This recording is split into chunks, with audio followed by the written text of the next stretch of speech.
Call this special meeting to order at 6:30 PM on Thursday, June 8th, 2023. Sansi, can you do the roll call? Robin Barker. Here. Cheryl Bigelow. Here. Judy Bory. Here. Cheryl Hall. Here. Pam Kraus. Here. Vivian Reisky is absent, and Vera Walters. Here. We have a quorum. Can I get a motion to accept the agenda? So moved. Is there a second? A second. Who's second? Anybody? We're all about procedure here. It was a majority second. Roll call, please. Robin Barker. Yes. Cheryl Bigelow. Yes. Judy Bory. Yes. Cheryl Hall. Yes. Pam Kraus. Yes. Vivian Reisky is absent, and Vera Walters. Yes. Motion passes. All right. Pam, I'd like to hear you share the librarian's report with us. Yes, I will. Thanks for being here tonight. Pam Harrison from the library.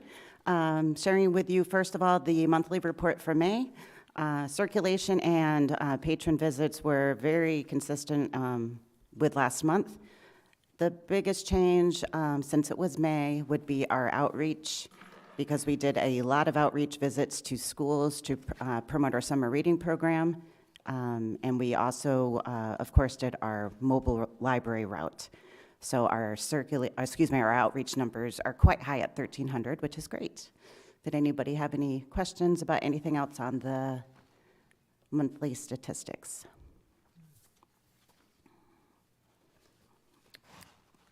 All right. Okay. I'm going to continue with the librarian's report. That was just part of it, sorry. Okay, all right. Oh, wait, there's more. I didn't know There's more, I know, Okay. I know. We probably need to start embedding the statistics in the PowerPoint. Oh, we can do Maybe that. we could do that. Yeah. Okay. We had our Kindness Carnival on June 1st, which was our first official day of the summer reading program. And it was an astounding success. We had upwards of 500 people come to the program. By 1 p.m., we already had over 700 people come through the door. I would say probably 95% of them came to the program. And you can see from the pictures, we had grandmas and mothers and fathers and all sorts of people there. There were community partners, including University of Arizona, our Parks and Rec department, and a lot of others. They were giving away freebies and information about their services. The Friends of the Library group was there selling children's books. They had them at a very great price, so they sold a lot of books that day. There was popcorn, which was probably the biggest draw, as you can see by this little guy's face. And a lot of the vendors also had crafts. They had treats for the kids. And then a special surprise was that Superstition Fire and Medical District had their fire truck out in the parking lot. So it was a great, great day. It was a 2 to 3 hour event, and got a lot of people signed up for summer reading. I had the statistics with me on how many people had signed up, and then, of course, I forgot to bring it. And it's about, it was about 200 have signed up in the preschool program, about 500 in the school age. I think it was 75 or so in the teen program, and about 150 adults. So a really good start to the summer reading program.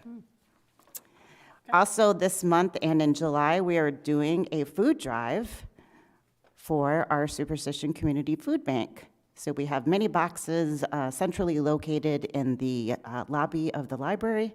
So you can bring in your canned and non-perishable goods and put them in the box, and I already saw that they were starting to fill up. There was a whole case of peanut butter in there today, so glad to see that people are getting the notice about that.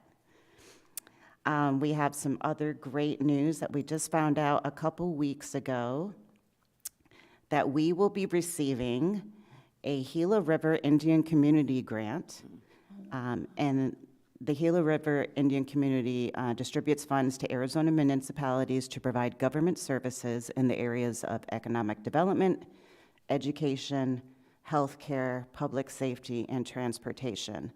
Our Grants and Community Development Administrator, Misty Mosley-Hilber, she was the one that wrote the grant on our behalf with our assistance. And what we are getting is this lovely Charlie cart. So this is from the Charlie Cart Project, and it's a culinary literacy program that fulfills the funding priorities of both education and health. And it's going to enhance the library's culinary literacy program, which you all know is Bibliobites. But it's going to be enhanced in that we're also going to now start to bring the culinary education to the children as well. So this is a kitchen in a box. Wow. It's a mobile kitchen, so it's on wheels. It has power, storage, and a sink. It comes with pots, pans, measuring tools, cutting mats, dishes, utensils, as well as appliances for cooking, such as a convection oven and an induction cooktop. And most importantly, it comes with, I believe it's about 40 hands-on lessons designed for students K through 5 to learn about the culinary arts. And what we're trying to do is to show them how they can make healthy food choices and meals and hopefully decrease the risk of obesity and illness later in life. And they can see how easy and delicious it is to make healthy food. So we're very thankful to Misty and for her to find the grant. We had talked about this program last year, and she remembered and saw the opportunity, and the amount of the grant is $17,160, which covers the whole cost of the Charlie cart, the shipping, as well as our first year's ingredients to do the program. Wow. Wonderful. That is Great. so neat. What a neat cart. that- Yeah, and we believe it will fit on the mobile library on our lift, so we can also bring it out into the community. So, How do you get water to it? I'm curious. I did see that in one of these drawers, it has a thing for Just an empty container? for regular water and then reclaimed water or whatever, or gray water. So it has plumbing in it, and there's containers under it. So I think it has a foot pump for doing the I was water. just curious. Yeah, yeah.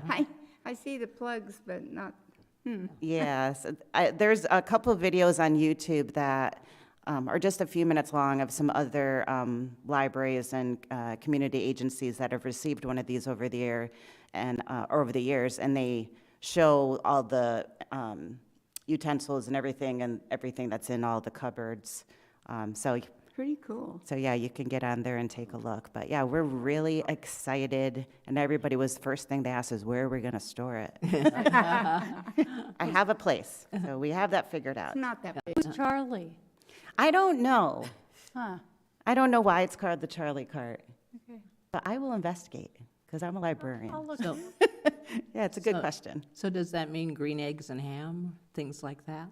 Yeah, it would be perfect. Uh-huh. I mean, at least the eggs are healthy. I'm not sure about the ham.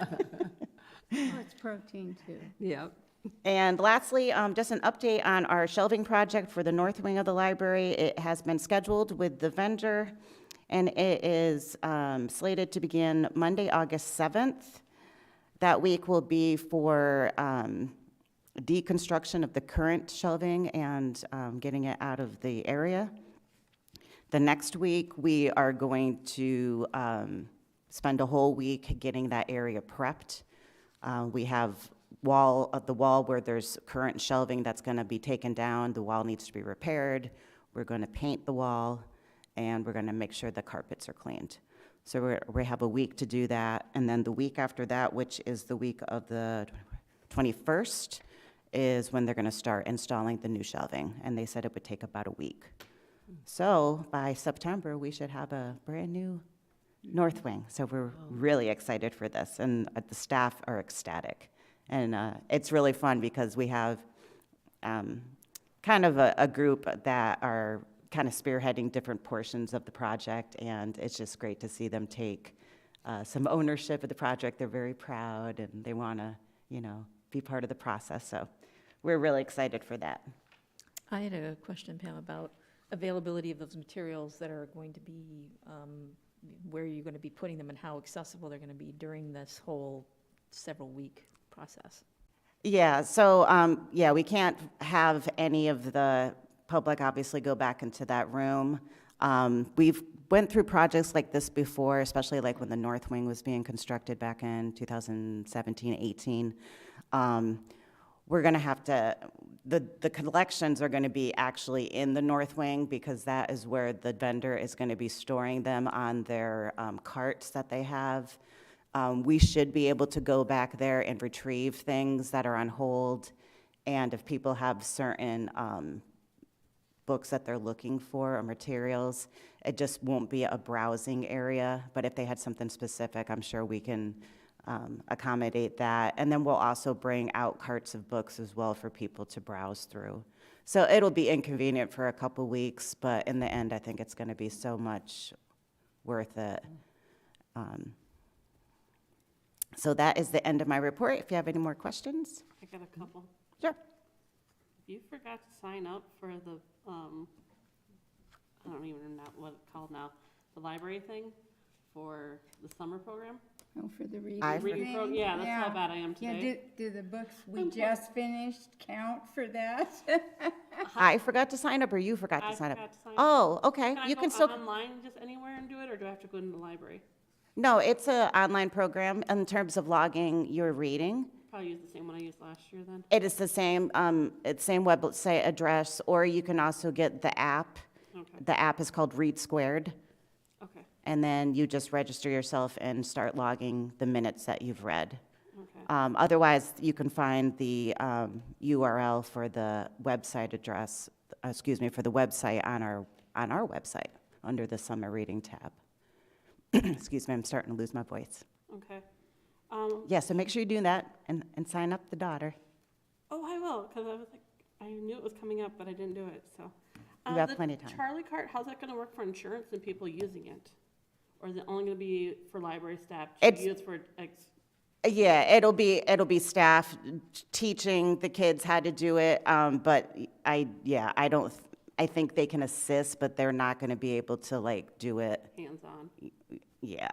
Not with like an induction cooktop or anything like that, no. Wasn't sure the extent of how interactions they were gonna do. Yeah, they have a lot of information on their website with their lesson plans. You can actually, Yeah. read them online and see what they have, and other schools and libraries have been doing it, so we'll learn more about how they, maneuver that and whatnot, but it's not really intended for them to do so much hands-on, but for us to show them how to do it, and then they can help with some parts of it that wouldn't be the liability parts. Okay. And then, one last question, I'll make it quick. So we're reading in the North Wing, and I know right now we have some artsy things, and you're talking about painting. Are we gonna have walls that are painted into murals or anything? Or incorporating the arts of our, the AJ? Because I know the one room right on the left side, you have artists every now and then that you post up. Are we gonna do anything like that for that North Wing? Well, right now, we have art still hanging on the walls in certain parts of the building, but I know the city is collecting that, and the Arts Council is doing, I don't know if they're revamping the program or they're doing something, but I know that all of it's being collected and brought back to the artists. We don't have any plans on doing any murals in the North Wing, but we have been talking to the Public Arts Commission about having a mural painted for our teen space Okay, in the future. So that's something that's also coming up as one of our rooms in the North Wing, which used to be a computer room. And then lately, it's been a storage room as we've been revamping things. Actually, even today, we were working in there, getting things taken off the wall. It's going to be repainted, and it's going to be a teen reading room. So it's going to be a quiet space for teens to study and to read and do homework. And then the teen space where it currently is going to be more of a gaming area. So we're separating the books from the games. Because right now, it's difficult for the kids that want to be in there, that need to do work, when the other kids are in there on the games and it gets loud, so. are we getting rid of the glass window to that back room and then having it that we can do like a curtain so we can open it up? 'Cause I know sometimes we do events and there's so many people that they're standing on the opposite side of the glass windows? Or are we just leaving Yeah, that we're not alone? getting rid of the glass window. I had to ask. Because we still need to keep it a room, so it's enclosed. Yeah, but I know like Because- sometimes you have those big curtains that you separate it, Yeah, but I didn't there's know. there's no plans on getting rid of the, I know, it would be helpful for some situations, but It's nice the way it is. that We was have those part of the big ones. construction 5 years ago to put that glass wall in, so. I know. Ask. We're getting too big for our room, so that is it's a fine. bad problem, a good problem to have, I mean. Were there any other questions? Okay, so we'll move right along here to the, Agenda items. oh, yes. 23315, discussion and possible vote for approval of the Apache Junction Public Library Board of Trustees 2022-2023 Annual Report.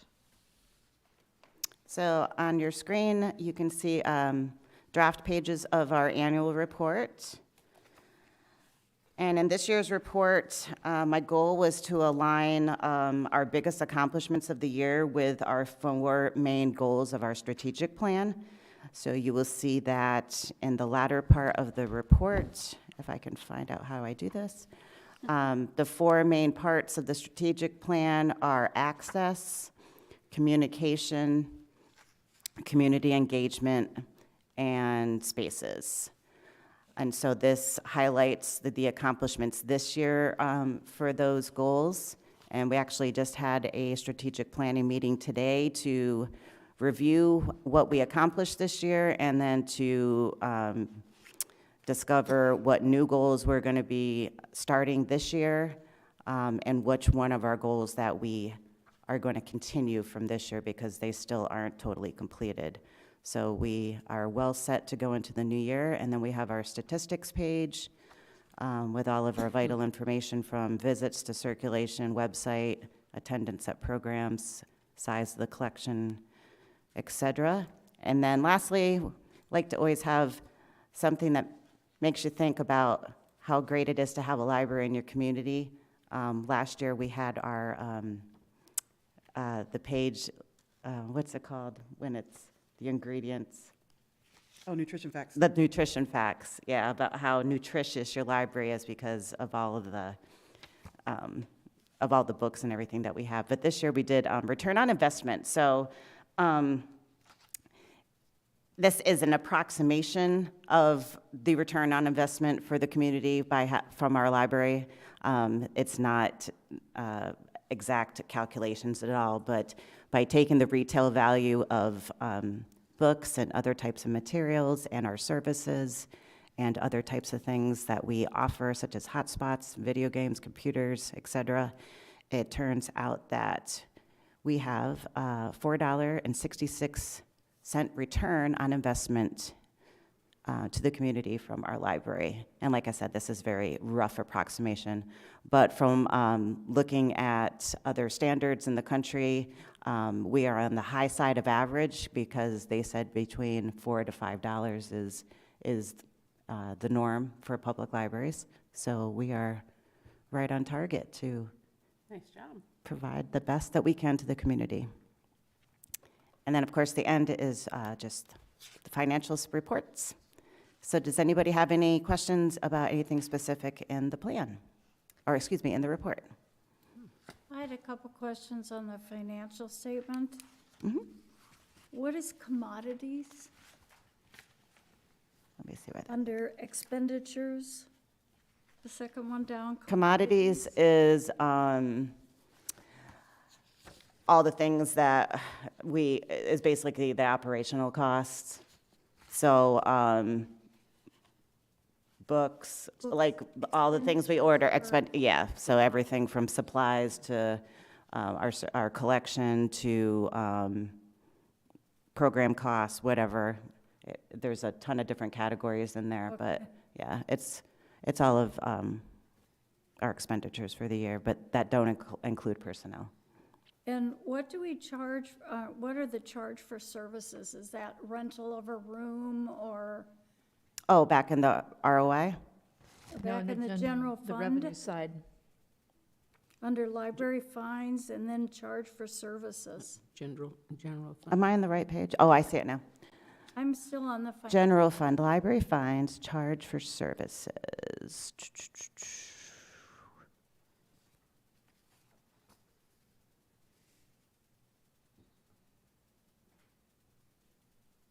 And then other revenues.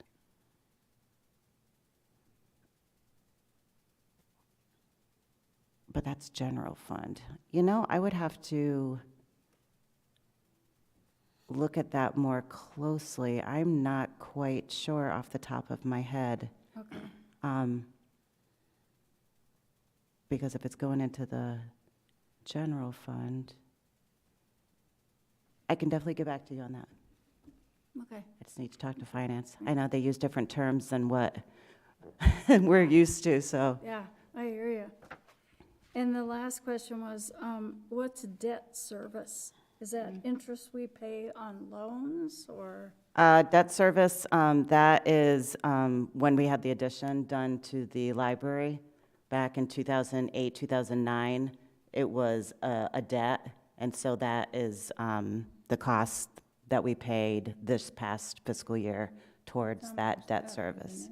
I'm sorry? It's almost up. Yes, it's almost totally paid off. Yeah, we're at the very tail end of it. So yeah, Thank you. it used to be a lot bigger. Yeah, a lot bigger.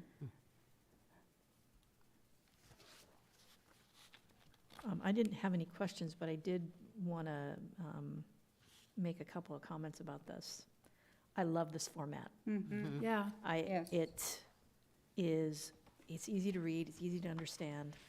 I like the page per like pillar or focus area, and I like how really simple it is to state the 4 things that you're focused on.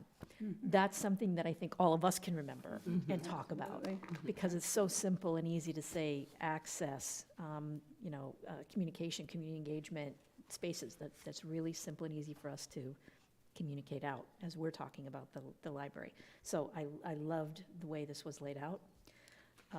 I really loved the infographic book of the statistics page. The one thing I would suggest that we look at is, because I did this for myself as I was going through this, was thinking, okay, physical circulation, you have 318,067 items circulated. If you look at the number of people who took out things, what does that average out to as far as 10 items per patron? Correct, Across the because course it's of- 32,000, right. correct. Yeah. So that also would be kind of an interesting way to demonstrate, or to Okay. show how much people are actually using it. I mean, like the that idea. numbers are big, but you can also get a sense of how much impact you have by the number of items per book, the number of people, or the number of people who are attending a particular adult event or a teen event. That's another way of kind of splashing how impactful and how engaged the public is with this library. I think that those would be some really, in the active card holders, it says 32,653. That's almost the number of people in the city of Apache Junction. So that's pretty amazing. And the ROI calculator, I just loved this because, again, that's a really simple message. When we're going out and we're talking about what kind of impact this particular institution has and why somebody's taxpayer dollars funding this is so beneficial, to say, for every dollar of tax that we put into the library, you get almost $5 out. Correct. yeah. That doesn't happen generally with government services. No, no. And This is a really great message that we can, this is good for marketing. This is good for us to just go out into the community and share. So I love this stuff. well, Really thank well you. I done. appreciate that. And I have to give kudos to Sansi for her digital graphic skills, because she created this for us. So she's very skilled and talented, and I'm very grateful for that. I think we all agree on your comments. Absolutely. Thank you for bringing that up. Absolutely. It is excellent. Yeah. You know, I've gone through 23 of these reports over the years. Is And that this- all? And this is by far, number one, the best looking. Number two, the easiest to read. You know, Spencer would come up and say, blah, blah, blah, blah, blah. Now, are there any questions? Well, no, because we've got all this material we've got to get through. Yeah, this is excellent. Thank you. I appreciate that.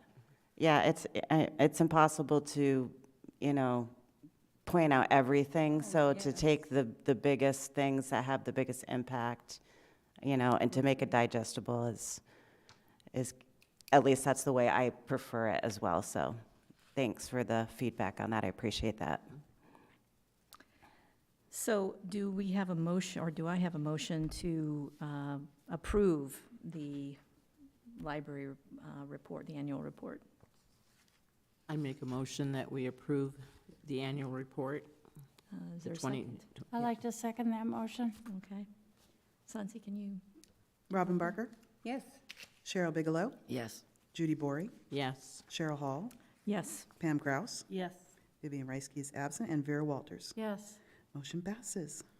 Okay. Well, thank you, everybody. I'd like to adjourn this meeting at 6:56 PM. That was short and sweet.